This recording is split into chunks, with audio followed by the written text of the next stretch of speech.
तो दोस्तों, छत्रपति शिवाजी महाराज को तो हर कोई जानता है, लेकिन उनके बेटे संभाजी महाराज के बारे में ज़्यादा लोगों को नहीं पता।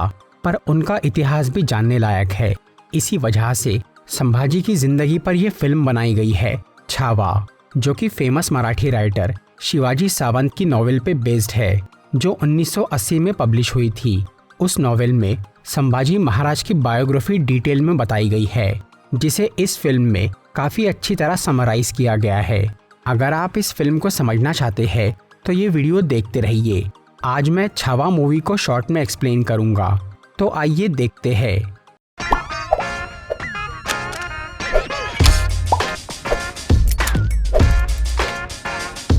ये कहानी है 17वीं सदी की, जब मराठों और मुगलों की लड़ाई चल रही थी।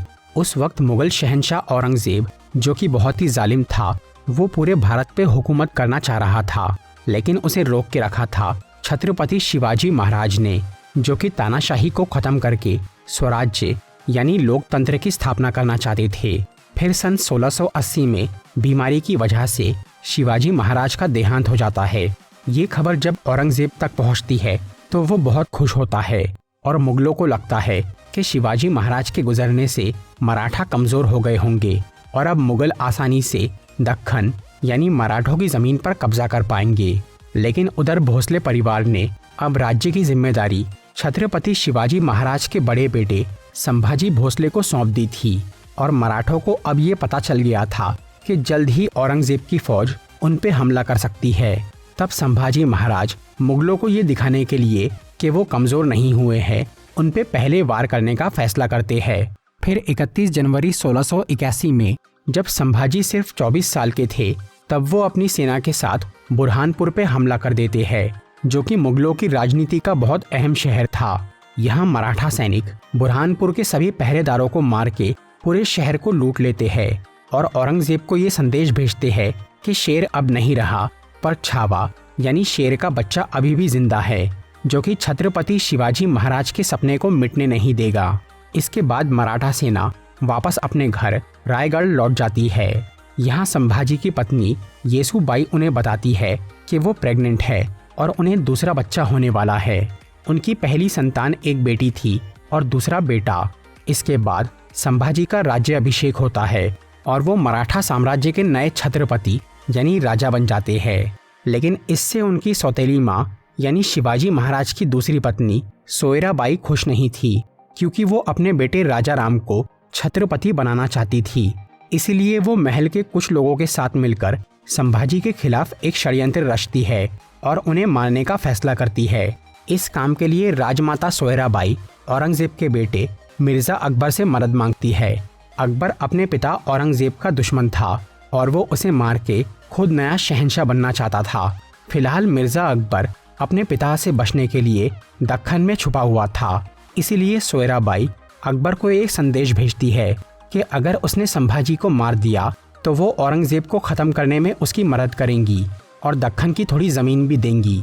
ये खबर सुनकर अकबर संभाजी महाराज से मिलने की विनती करता है, जिससे राजमाता और उनके साथियों को लगता है कि उनकी चाल सफल हो रही है और अकबर संभाजी से इसीलिए मिलना चाहता है ताकि वो उन्हें मार सके। पर जब संभाजी अकबर से मिलने जाते हैं तो वो उन्हें सोयराबाई के इस षड्यंत्र के बारे में सब बता देता है और बदले में औरंगजेब को हराने में महाराज से मदद मांगता है। संभाजी अपने घर में हो रही इस साजिश के बारे में सुनकर बहुत हैरान हो जाते हैं, लेकिन वो अकबर की लड़ाई में उसकी मदद नहीं करते। पर वो इस जानकारी के बदले में अकबर को उसके पिता से बचाने का वादा करते हैं और उसे दक्खन में रहने की इजाज़त देते हैं।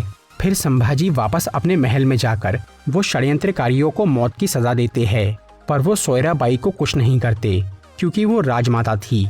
इसके बाद मराठा फौज के सेनापति हम्बीरराव मोहिते, जो कि सोयराबाई के बड़े भाई थे, वो अपनी बहन से जाकर मिलते हैं और उन्हें इस गद्दारी के लिए काफ़ी भला बुरा कहते हैं।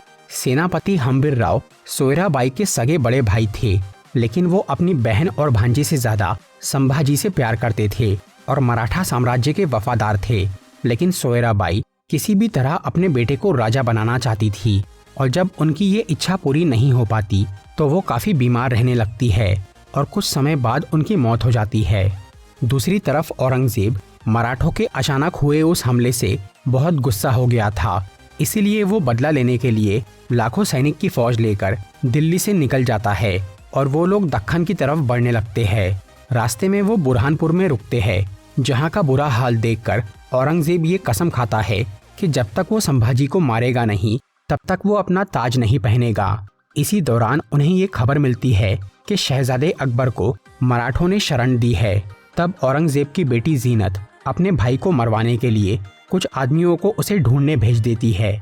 इसके बाद मुगलों की फौज दक्कन पहुंच जाती है और वो लोग वहां के अलग अलग शहरों में जाकर जनता पे बहुत जुल्म करते हैं और लूटमारी करके कई इलाके बर्बाद कर देते हैं। ये खबर जब छत्रपति तक पहुंचती है तो वो सेनापति हम्बीर मामा और अपने सलाहकारों के साथ एक रणनीति बनाते हैं ताकि वो औरंगजेब को रोक पाए। मराठों के मुकाबले मुगलों की फौज बहुत बड़ी थी, इसलिए संभाजी उन पे सीधे वार करने की बजाय छुप के हमला करने का फैसला करते हैं। इसके लिए मराठा सैनिक अलग अलग शहर में जाकर मुगलों की थोड़ी थोड़ी सेना पे वार करते हैं। वो खेतों, जंगलों और नदी की आड़ में अपना रूप बदल के हमला करते हैं, जिससे धीरे धीरे मुगल सेना आधी हो जाती है और उनका खजाना भी कम होने लगता है। उधर महारानी येसुबाई राज्य की जिम्मेदारी संभाल रही थी, क्योंकि संभाजी महाराज ने उन्हें बराबरी का अधिकार दिया था। इस तरह से मराठों और मुगलों की कुछ समय तक जंग चलती है, जिसमें मुगलों की बड़ी तादाद के बावजूद भी वो जीत नहीं पाते। इसीलिए वो संभाजी को हराने का कोई नया तरीका सोचते हैं और उनके ही किसी करीबी इंसान की मदद लेकर संभाजी को धोखे से मारने का फैसला करते हैं। इसके बाद सन 1687 में औरंगजेब की बेटी जीनत को ये पता चल जाता है कि उसका भाई अकबर कहाँ छुपा है। इसीलिए वो उसे मारने के लिए कुछ सिपाहियों को वहाँ भेज देती है, जो कि अकबर को मारने के काफ़ी करीब पहुँच जाते हैं। लेकिन तभी मराठा सैनिक वहाँ आकर उसे बचा लेते हैं। तब अकबर को लगता है कि उसका वहाँ रहना सुरक्षित नहीं है, इसीलिए वो संभाजी के पास जाकर उन्हें बोलता है कि वो हिंदुस्तान छोड़कर जाना चाहता है, जिसके लिए महाराज इजाज़त दे देते हैं। तभी अचानक उन्हें ये खबर मिलती है कि सेनापति हम्बीर राव मोहिते मुगलों के साथ एक युद्ध लड़ते हुए मारे गए। हालांकि वो उस जंग में जीत गए थे, लेकिन आखिर में उन्हें एक तोप का गोला लग गया। ये सुनकर संभाजी को बहुत बुरा लगता है, क्योंकि हम्बीर मामा न सिर्फ एक अच्छे सेनापति थे, बल्कि वो उनके पिता समान भी थे। उनके गुजरने से अब मराठा सेना थोड़ी कमज़ोर हो जाती है। इसके बाद 1689 में संभाजी को मुगलों की एक नई चाल के बारे में पता चलता है। औरंगजेब, जो कि ताकत से मराठों का मुकाबला नहीं कर पा रहा था, उसने अब लालच देकर दक्कन के कई राज्य मंत्रियों को खरीद लिया था। इससे मराठा साम्राज्य कमज़ोर होने लगता है। तब संभाजी सभी राज्य के मंत्रियों के साथ एक बैठक करने का सोचते हैं, ताकि वो उन्हें समझा सके। महाराज ये बैठक संगमेश्वर नाम के एक शहर में करने वाले थे, पर वो जाने से पहले मुगलों के बीच एक झूठी खबर फैला देते हैं कि मराठों की सेना पुणे से होते हुए अकलूज शहर में जा रही है, जहां औरंगजेब मौजूद था, ताकि वो अपनी पूरी फौज पुणे में भेज दे और खुद निहत्था रह जाए। इस मौके का फायदा उठाकर मराठा सैनिक संगमेश्वर के खुफिया रास्ते से अकलूज जाने वाले थे और औरंगजेब को मारने वाले थे। फिर संभाजी महाराज रायगढ़ से 150 सिपाहियों को लेकर संगमेश्वर चले जाते हैं और वहां सभी राज्य मंत्रियों को समझा के अपने पक्ष में कर लेते हैं। इसके अगले दिन वो अपनी सेना लेकर अकलूज में औरंगजेब पे हमला करने वाले थे, लेकिन उधर मुगलों को इस प्लानिंग के बारे में सब कुछ पता चल गया था, क्योंकि संभाजी के 2 साले गणोजी और कान्होजी उस वक्त औरंगजेब से जाके मिल गए थे, जिसका कारण ये था कि महाराज ने उन्हें एक जमीन देने से मना कर दिया था। इससे गुस्सा होकर वो दोनों औरंगजेब के पास चले गए और उसी जमीन को हासिल करने के लिए उन्होंने अपने जीजा संभाजी की योजना के बारे में उसे सब बता दिया। इससे मुगलों को पता चल गया कि महाराज अभी संगमेश्वर में हैं। इसीलिए वो लोग 5000 सैनिकों के साथ वहां पहुंच जाते हैं और मराठों के 150 सैनिकों पे हमला कर देते हैं। संख्या में कम होने के बावजूद भी संभाजी की सेना उन्हें अच्छी टक्कर देती है, लेकिन आखिर में वो सब हार जाते हैं। तब संभाजी अपने नए सेनापति संताजी घोरपड़े को एक संदेश के साथ रायगढ़ वापस भेज देते हैं, जिससे महारानी समझ जाती है कि अब महाराज का बचना मुश्किल है और उन्हें आगे क्या करना है। फिर संगमेश्वर में सभी मराठा योद्धा मारे जाते हैं और आखिर में वहां पे सिर्फ संभाजी और उनके खास मित्र कवि कलश ही जिंदा बचते हैं। संभाजी वहां अकेले ही कई सैनिकों से लड़ रहे थे और उन्हें रोकना लगभग नामुमकिन था। तब वो मुगल सिपाही बहुत मुश्किल से संभाजी को पकड़ते हैं और उन्हें और कवि कलश को औरंगजेब के पास लेकर जाते हैं, जो कि अपनी जीत से बहुत खुश था। लेकिन संभाजी उसे बोलते हैं कि वो चाहे कुछ भी कर ले पर स्वराज्य को मिटा नहीं सकता, क्योंकि ये कोई सल्तनत नहीं बल्कि छत्रपति शिवाजी महाराज की सोच है। इससे गुस्सा होकर औरंगजेब संभाजी को कई तरह से बहुत ज़्यादा टॉर्चर करता है, लेकिन इससे उन्हें कोई फर्क नहीं पड़ता और वो हंसते रहते हैं। ये देखकर मुगलों को बहुत हैरानी होती है। तब औरंगजेब संभाजी को बोलता है कि अगर वो अपना धर्म बदल ले और उसके साथ मिल जाए तो वो उन्हें जिंदा छोड़ देगा। लेकिन महाराज उसकी बात नहीं मानते और आखिर तक अपने ईमान पे कायम रहते हैं। फिर वो मुगल सैनिक कवि कलश को मार देते हैं। इसके बाद 11 मार्च 1689 को छत्रपति संभाजी महाराज को वीर गति मिलती है और वो इस दुनिया से विदा हो जाते हैं।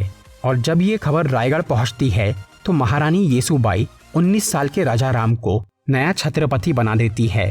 फिर औरंगजेब को ये संदेश मिलता है कि मराठों का छत्रपति अब भी जिंदा है, जिसे सुनकर वो हारा हुआ महसूस करता है और बोलता है कि अगर उसकी एक भी औलाद संभाजी जैसी होती तो वो पूरी दुनिया जीत लेता।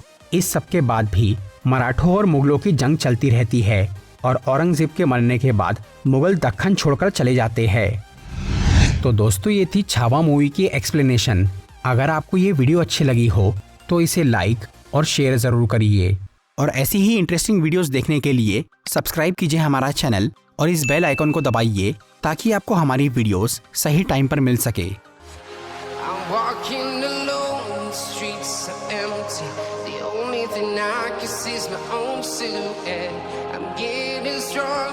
Step by step, the clock is ticking, but there's no time for me.